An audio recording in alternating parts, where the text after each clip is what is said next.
بسم اللہ الرحمن الرحیم بسم اللہ الرحمن الرحیم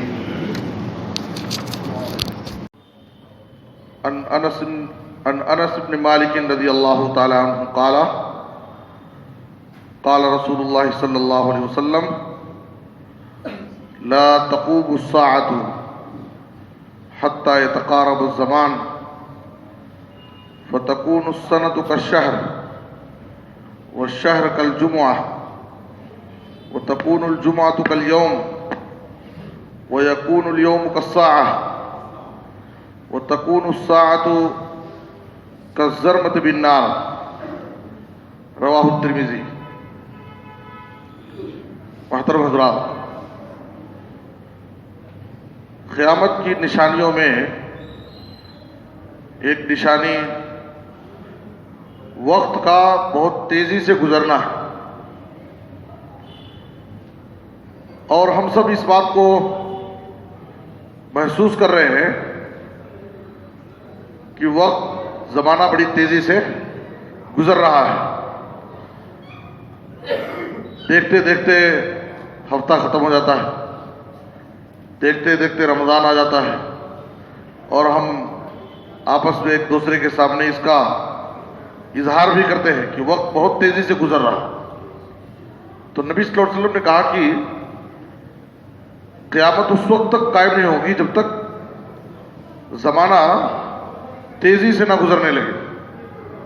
تو وقت کا تیزی سے گزرنا یہ قیامت کی نشانیوں میں سے ہے، اور اتنا تیزی سے گزرے گا کہ نبی صلی اللہ علیہ وسلم نے کہا، اس کی وضاحت فرماتے ہوئے، فَتَكُونُ السَّنَةُ كَالشَّهْرِ، سال مہینے کی طرح گزرے گا، اور مہینہ ہفتے کی طرح، اور ہفتہ ایک دن کی طرح گزر جائے گا، اور دن گھڑی کی طرح گزر جائے گا، اور ایک گھڑی آگ کی چنگاری کی طرح گزر جائے گی۔ یعنی ایک گھنٹہ کا وقت جو ہے وہ دیکھتے دیکھتے گزر جائے گا، جیسے آگ کی چنگاری تیزی سے نکل جاتی ہے۔ تو نبی صلی اللہ علیہ وسلم نے کہا کہ گھڑی آگ کی چنگاری کی طرح ایک نکل جائے گی۔ تو انسان کی زندگی میں، خاص طور پر ایک مسلمان کی زندگی میں، وقت کی بڑی اہمیت ہے، اور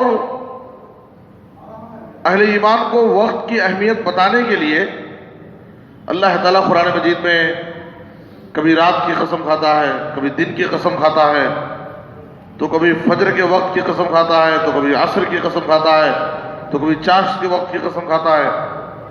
مختلف اوقات کی اللہ قسم کھاتا ہے، واللیل اذا سجا والنہار والفجر والعصر والضحیٰ۔ اور مسلمانوں کو وقت کی اہمیت بتانے کے لیے عبادتوں کو وقت کے ساتھ جوڑ دیا، تاکہ ہر عبادت کو ہم وقت مقررہ پر ادا کرتے ہوئے ہماری زندگیوں میں وقت کی اہمیت آ جائے، ہم وقت کی اہمیت کو سمجھنے لگیں کہ ہماری ہر عبادت وقت کے ساتھ جڑی ہوئی۔ ایسا نہیں کہ ہم دل میں آئے جب روزہ شروع کر دیں اور جب چاہے روزہ توڑ دیں، اس کا ایک وقت ہے۔ حج کے لیے اللہ تعالیٰ نے باقاعدہ مہینے اور ایام خاص کیے، الحج اشہر معلومات، ان الصلاۃ کانت علی المؤمنین کتابا موقوتا، نمازوں کا وقت متعین ہے، ہر نماز کو اسی وقت آپ پڑھیں گے، اس سے پہلے اگر آپ نماز پڑھیں گے تو نماز ہی نہیں ادا ہوگی۔ تو اس طریقے سے عبادتوں کو وقت سے جوڑ کر کے اس کی اہمیت بتائی گئی ہے۔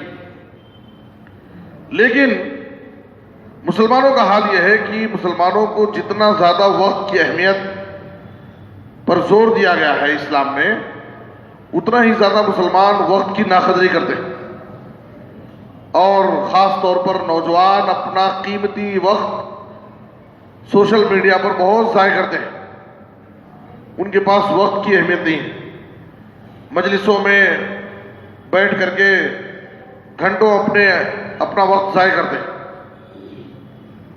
اور انسان اپنی زندگی کے پورے اوقات، زندگی بھر اس کو وقت کی اہمیت سمجھ میں نہیں آتی اور زندگی پوری ایسی ہی لہو و لعب میں عیش و عشرت میں گزار دیتا ہے. لیکن انسان کے پاس دو ایسے وقت آتے ہیں جس وقت میں انسان کو اپنے وقت کی ناقدری پر افسوس ہوتا ہے. انسان پوری زندگی وقت کی اہمیت نہیں سمجھتا، لیکن دو ایسے موقع آتے ہیں انسان کی زندگی میں کہ اس وقت اسے وقت کی اہمیت معلوم ہوتی اور اسے افسوس ہوتا ہے کاش کہ میں نے اپنی زندگی کی قدر کی ہوتی، اپنے وقت کو صحیح کاموں میں لگایا ہوتا. ایک تو موت کا وقت ہے، زندگی بھر اس کو ہوش نہیں آتا، وہ اپنی اصلاح نہیں کرتا، اللہ سے نہیں ڈرتا، لیکن جیسے ہی موت کا فرشتہ اپنے آہنی پنجوں کے ساتھ اس کے سامنے حاضر ہو جاتا ہے تو اب اس کی آنکھ کھل جاتی ہے اور ڈر جاتا ہے اور اللہ سے وقت مانگتا ہے. 60 سال کی زندگی اللہ دیا، اتنی لمبی زندگی اس کے لیے کافی نہیں ہوئی. نبی صلی اللہ علیہ وسلم نے کہا صحیح بخاری کی حدیث میں اعذر اللہ لامرئ اخر اجلہ حتی بلغہ 60 سنہ. اگر کسی کو اللہ تعالیٰ نے 60 سال کی زندگی دی تو اب اس کے پاس کوئی عذر باقی نہیں رہ گیا اللہ کے پاس یہ کہنے کے لیے کہ اے اللہ اگر مجھے لمبی زندگی دیتا تو میں عبادت کرتا، نیک بن جاتا تھا. تو انسان پوری زندگی لہو و لعب میں گزار دیا. جیسے ہی موت کا وقت آتا ہے اور فرشتہ اس کے سامنے پہنچ جاتا ہے تو اب اللہ سے وقت مانگتا ہے. کیا کہتا ہے؟ حتی اذا جاء احدهم الموت قال رب ارجعونی لعلی اعمل صالحا فیما ترکت. اللہ کہتا ہے کلا انہا کلمۃ هو قائلها. اور سورہ منافقون میں اللہ کہتا ہے وانفقوا مما رزقناکم من قبل ان یاتي احدکم الموت فیقول رب لولا اخرتنی الى اجل قریب فاصدق واکن من الصالحین. جیسے ہی موت کا فرشتہ اس کے پاس پہنچتا ہے وہ اللہ سے تھوڑا مہلت مانگتا، اے اللہ تھوڑا مہلت دے، میں صدقہ اور خیرات کروں گا، نیک کام کر کے میں نیک بنانا چاہتا ہوں. اللہ نے کہا کہ یہ بس کہنے کی بات ہے، تیری زندگی میں میں نے بہت وقت دیا تھا نیکیاں کرنے کے لیے، نیک بننے کے لیے، لیکن تو نے اپنی پوری زندگی لہو و لعب میں گزار دیا، کھیل تماشے میں گزار دیا. اب تو مہلت مانگ رہا ہے، اب تجھے مہلت نہیں ملے گی. اس لیے کہ جب کسی نفس کا وقت مقررہ آ جاتا ہے تو اب اس کو ذرہ برابر بھی مہلت نہیں ملتی. تو ایک موت کا وقت، اور دوسرے انسان کو زندگی بھر اللہ کے عذاب سے ڈرایا جاتا ہے، جہنم کے عذاب سے ڈرایا جاتا ہے، لیکن اس کے دل میں ڈر نہیں پیدا ہوتا. قیامت کے دن جب اس کو جہنم کی آگ کے سامنے لا کر کھڑا کر دیا جائے گا اور وہ جہنم کے عذاب کو اپنی نظروں سے دیکھے گا، اس وقت وہ اللہ سے مہلت مانگے اور کہے گا ربنا ابصرنا وسمعنا فرجعنا نعمل صالحا انا موقنون. اے ہمارے رب، اب میں نے اپنی نظر سے دیکھ لیا تیرے عذاب کو، سن بھی لیا، اب مجھے دنیا میں دوبارہ پھر سے بھیج دے، میں نیک کام کروں گا، نیک بنوں گا اور یقین کرنے والوں میں سے ہو جاؤں گا. تو اس لیے نبی صلی اللہ علیہ وسلم نصیحت فرماتے تھے کہ اپنی زندگی کو غنیمت جان لو، موت آنے سے پہلے وقت فرصت کی قدر کر لو، مصروفیت سے پہلے. اذا امسیت فلا تنتظر الصباح، عبداللہ بن عمر کہتے تھے کہ جب شام کر لو تو اس شام سے، اس رات سے فائدہ اٹھا لو. فلا تنتظر الصباح، صبح کا انتظار مت کرو کہ صبح ہوگی تو دیکھیں گے، کیا گارنٹی کہ صبح ہو یا نہ ہو. اور جب صبح کرو تو شام کا انتظار مت کرو. اور اپنی صحت کو بیماری سے پہلے غنیمت جان لو اور زندگی کو موت آنے سے پہلے غنیمت جان لو. تو اس لیے ہر مسلمان کو، ہر مومن کو اپنی زندگی میں وقت کی اہمیت کو سمجھنا چاہیے. یہ وقت بڑی تیز رفتاری کے ساتھ گزرتا جا رہا ہے.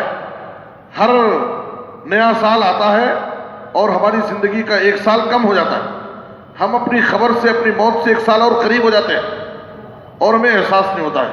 ایسی یہ زندگی گھٹتی رہتی ہے اور ہمیں اس کا احساس نہیں ہوتا صبح ہوتی ہے، شام ہوتی ہے، عمر یوں ہی تمام ہوتی ہے اور ہم موت کے حوالے ہو جاتے ہیں اور ہماری آنکھ نہیں کھلتی ہے۔ اس لیے عقل مندی کی بات یہ ہے کہ زندگی کے ایک ایک لمحے کو غنیمت جانیں اور اپنی زندگی کو اللہ کی بندگی میں گزاریں تاکہ آخرت میں ہم کامیاب ہو سکیں۔ اللہ ہم سب کو نیک توفیق دے، آمین۔ صلی اللہ علیہ نبینا محمد و آلہ وسلم۔